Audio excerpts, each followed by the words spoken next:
Assalamualaikum warahmatullahi wabarakatuh. Salam sejahtera untuk kita semua.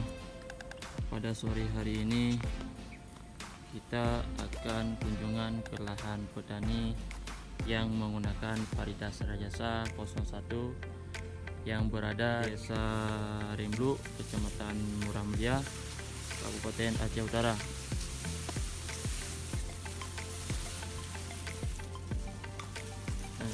Kita saksikan bersama-sama. Kulirnya hampir penuh menguning.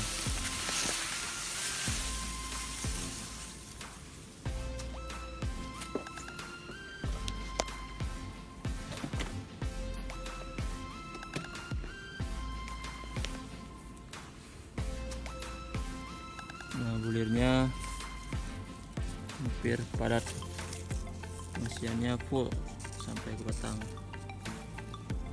Ini sekitaran 2 minggu lagi udah bisa kita sunat ataupun kita panen.